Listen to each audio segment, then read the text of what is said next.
ಒಂದು ಸ್ಟೇಟ್ಮೆಂಟ್ ಮಾಡಿದ್ದಾರೆ ಸರ್. ನಿನ್ನೆ ಶಿವಕುಮಾರ್ ಸರ್ ಕಣ್ಣೀರು ಹಾಕಿದ್ರು ಸರ್. ಅಂದ್ರೆ ಅದನ್ನ ಭಾವುಕತೆಯನ್ನು ನಿಂದು ಈ ರೀತಿ ಜನರ ಮುಂದೆ ಡ್ರಾಮಾ ಮಾಡಬೇಕನ್ನೋಂಥದ್ದು ಕೂಡ ಇವತ್ತು ಪ್ರೆಸ್ ಮೀಟಲ್ಲಿ ಈಗ ಮಾತಾಡಿದ್ದಾರೆ ಸರ್. ನೋಡಿ, ಕುಮಾರಸ್ವಾಮಿಯವರು ಡ್ರಾಮಾ ಮಾಡೋದ್ರಲ್ಲಿ ಎಕ್ಸ್ಪರ್ಟು. ಅದು ಇಡೀ ರಾಜ್ಯದ ಜನಕ್ಕೆ ಗೊತ್ತಿದೆ ಕುಮಾರಸ್ವಾಮಿಯವರು ಯಾವ್ಯಾವ ಸಂದರ್ಭದಲ್ಲಿ ಯಾವ್ಯಾವ ರೀತಿ ಡ್ರಾಮಾ ಆಡ್ತಾರೆ, ಯಾವ ರೀತಿ ಅದನ್ನು ತಿರುಚ್ತಾರೆ ಅಂತಕ್ಕಂಥದ್ದು. ಸೊ ಹಾಗಾಗಿ ನಾನು ಅದ್ರ ಬಗ್ಗೆ ಹೆಚ್ಚು ವ್ಯಾಖ್ಯಾನ ಮಾಡೋದು, ಕಾಮೆಂಟ್ಸ್ ಮಾಡೋದು ಅಷ್ಟು ಸೂಕ್ತ ಅಲ್ಲ ಅಂತ ಹೇಳಿದ್ದೀನಿ. ಅವ್ರಿಗೆ ಸತ್ತವರ ಬಗ್ಗೆ ಅನುಕಂಪ ಇದೆಯೋ ಅಥವಾ ರಾಜಕೀಯ ಇದೆಯೋ ಅನ್ನೋದನ್ನು ರಾಜ್ಯದ ಜನ ತೀರ್ಮಾನ ಮಾಡಬೇಕು. ಅವ್ರಿಗೆ ಯಾವತ್ತೂ ಕೂಡ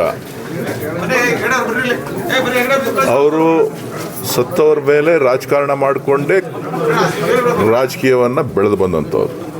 ಅವ್ರಿಗೆ ಜನರ ಬಗ್ಗೆ, ಸಾರ್ವಜನಿಕ ಹಿತಾಸಕ್ತಿ ಬಗ್ಗೆ ಯಾವತ್ತೂ ಕೂಡ ಅವ್ರಿಗೆ ಗೌರವ ಆಗಲಿ, ಅವರು ನಡ್ಕೊಳ್ತಕ್ಕಂಥ ರೀತಿ ಆಗಲಿ ಯಾವತ್ತೂ ಕೂಡ ಇಲ್ಲ. ಸೊ ಇವತ್ತು ಕೂಡ ರಾಜಕೀಯಕ್ಕೋಸ್ಕರ ಇನ್ನೊಬ್ಬರನ್ನ ಮೇಲೆ ಆರೋಪವನ್ನು ಮಾಡ್ತಾ ಇದ್ದಾರೆ ಹೊರತು ಡಿ ಕೆ ಶಿವಕುಮಾರ್ ಅವರು ಕಾರ್ಯಕ್ರಮದಲ್ಲಿ ಸರ್ಕಾರದ ಕಾರ್ಯಕ್ರಮ ಆಗಿರೋದ್ರಿಂದ ಅಲ್ಲಿ ಹೋಗಿದ್ರು. ಹೆಂಗೆ ಹೋಗಿದ್ರು ಅಂತ ಕೇಳಿದ್ರೆ, ಸರ್ಕಾರ ಕಾರ್ಯಕ್ರಮವನ್ನು ವಿಧಾನಸೌಧದಲ್ಲಿ ಕಾರ್ಯಕ್ರಮ ಆಯೋಜನೆ ಮಾಡಿದರು. RCB ಅವರು ಅಷ್ಟೊತ್ತಿಗೆ ಆಗಲೇ ತೀರ್ಮಾನ ಆಗಿತ್ತು, ಒಂದಿಬ್ಬರು ಸತ್ತಿದ್ದಾರೆ ಅಂತ ಮಾಧ್ಯಮಗಳು ಕೂಡ ವರದಿ ಆಗಿತ್ತು.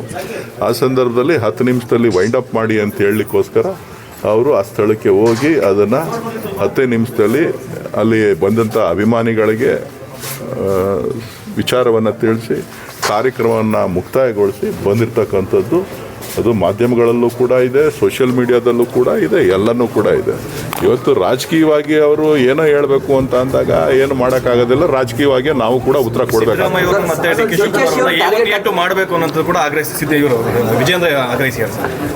ವಿಜೇಂದ್ರನ್ಗೆ ಹೇಳಿ ಪ್ರಧಾನಮಂತ್ರಿನ, ಹೋಮ್ ಮಿನಿಸ್ಟ್ರನ್ನ A1 A2 ಫಸ್ಟ್ ಮಾಡಲಿ. ಪ್ರಯಾಗ್ರಾಜ್ನಲ್ಲಿ ನಡೆದಂಥ ಘಟನೆಗೆ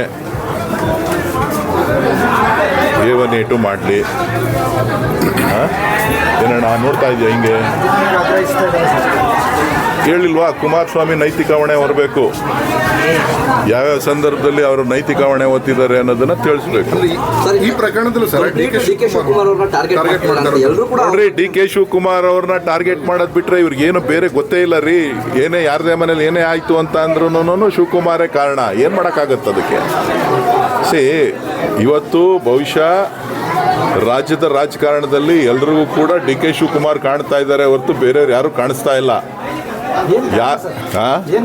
ನೀವು ಹುಡುಕ್ಬೇಕಪ್ಪ. ಅಲ್ಲ ಸರ್, ಅಂದ್ರೆ ಸಿಎಂ ಮತ್ತು ಹೋಮ್ ಮಿನಿಸ್ಟರ್ ಹೊರತುಪಡಿಸ್ತಂತೆ ಸರ್.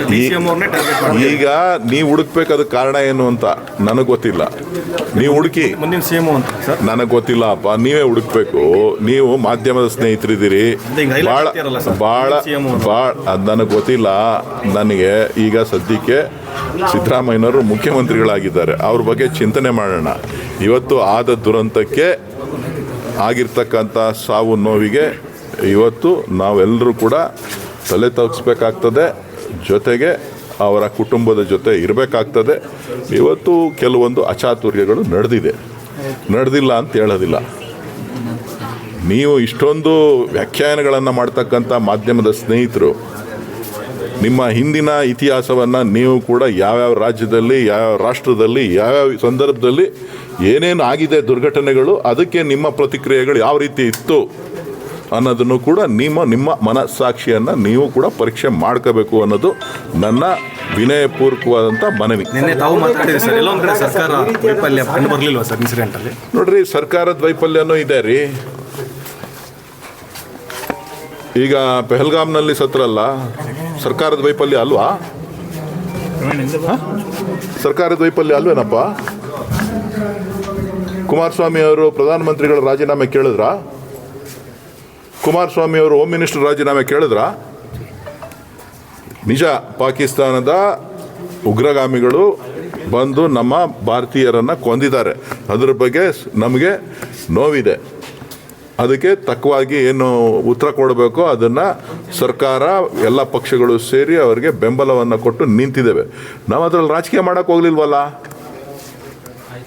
ಕ್ರೀಡಾಭಿಮಾನಿಗಳು ಬಂದು ಕ್ರೀಡೆಯಲ್ಲಿ ಗೆದ್ದಂಥ ಒಂದು ಸಂದರ್ಭದಲ್ಲಿ ಅನಿರೀಕ್ಷಿತವಾಗಿ ಲಕ್ಷಾಂತರ ಜನ ಸೇರಿದಂಥ ಸಂದರ್ಭದಲ್ಲಿ ಕೆಲವೊಂದು ಅವಘಡಗಳು ನಡೆಯತಕ್ಕಂಥದ್ದು ಸಹಜ. ಕುಮಾರಸ್ವಾಮಿ ಅವರು ಮುಖ್ಯಮಂತ್ರಿ ಆಗಿದ್ದಂಥ ಸಂದರ್ಭದಲ್ಲಿ ಡಾಕ್ಟರ್ ರಾಜ್ಕುಮಾರ್ ಅವರು, ವರನಟ ರಾಜ್ಕುಮಾರ್ ಅವರು ಸತ್ತಂಥ ಸಂದರ್ಭದಲ್ಲಿ ಇವರ ಆಡಳಿತ ವೈಫಲ್ಯ ಇರಲಿಲ್ವಾ? ಏನು ರಾಜೀನಾಮೆ ಕೊಟ್ರಾ ಕುಮಾರಸ್ವಾಮಿ? ಔಸ್ಕೊಂಡು ಕೂತ್ಕೊಬಿಟ್ಟಿದ್ರು. ಹಾಂ, ಏನು ಮಾಧ್ಯಮದವ್ರು ಏನಪ್ಪ ನೀವೇನು ಬರೀ ಶಿವಕುಮಾರ್ ಒಬ್ಬರೇ ಕಾಣ್ತಾರೆ? ಕುಮಾರಸ್ವಾಮಿಗೂ ಕೇಳ್ರಯ್ಯ ಇದನ್ನ, ಅಶೋಕು ಕೇಳ್ರಿ, ವಿಜೇಂದ್ರನು ಕೇಳ್ರಿ. ಏನಿದೆ ನಿಮ್ಮ ಹತ್ರ?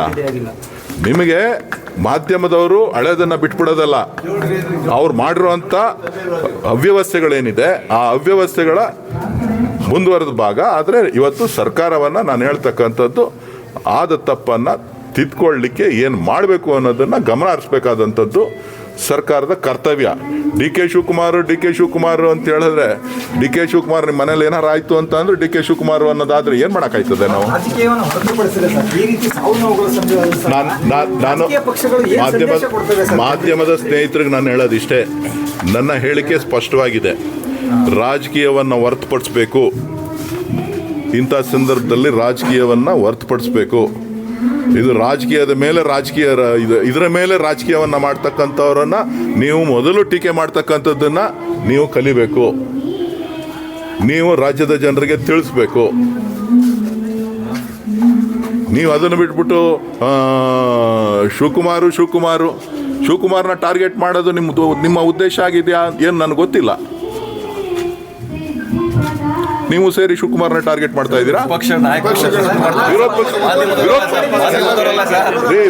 ಈಗ ಸ್ವಲ್ಪ ಹೇಳೋದು ಕೇಳಿದ್ನಲ್ಲ, ಈಗ ಹಿಂದಿನ ದಿನಗಳಲ್ಲಿ ನಡೆದಂಥ ಘಟನೆಗಳು ಒಂದೇ ಘಟನೆ ಅಲ್ಲ, ಭಾರತ ಸರ್ಕಾರದಲ್ಲಿ ಅನೇಕ ಘಟನೆಗಳು ಈ ದೇಶದಲ್ಲಿ ಸ್ಟ್ಯಾಂಪೇಡ್ಗಳಾಗಿದೆ, ಕಾಲ್ ತುಳಿತಗಳಾಗಿದೆ.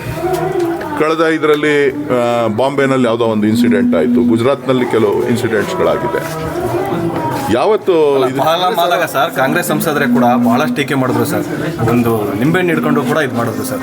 ನೋಡಪ್ಪ, ಸ್ವಲ್ಪ ಹೇಳ್ತೀನಿ ಕೇಳಿ, ಇಲ್ಲಿ ಒಬ್ಬರು ಅಲ್ಲಿ ಇಲ್ಲಿ ಒಬ್ಬೊಬ್ಬರು ಮಾತನಾಡ್ತಾರೆ, ಅದಕ್ಕೆ ನಾವು ಉತ್ತರ ಕೊಡ್ಲಿಕ್ಕೆ ಆಗೋದಿಲ್ಲ. ಒಟ್ಟಾರೆ ನಾನು ಹೇಳತಕ್ಕಂಥದ್ದು ಇಷ್ಟೇ, ಲೋಪ ಆಗಿದೆ. ಆ ಲೋಪವನ್ನು ಸರಿಪಡಿಸ್ಬೇಕಾದಂಥದ್ದು ಸರ್ಕಾರದ ಜವಾಬ್ದಾರಿ. ಅದನ್ನು ಮಾಡಬೇಕು ಅಂಥೇಳಿ ನಿಮ್ಮ ಮುಖಾಂತರ ನಾನು ಒತ್ತಾಯ ಮಾಡ್ತೀನಿ. ಆದರೆ ಇದರಲ್ಲಿ ರಾಜಕೀಯ ಮಾಡ್ತಕ್ಕಂಥವ್ರಿಗೆ ನೀವು ತಿಳಿ ಹೇಳಬೇಕು ಅಂಥೇಳಿ ನಾನು ಮನವಿ ಮಾಡ್ತೀನಿ.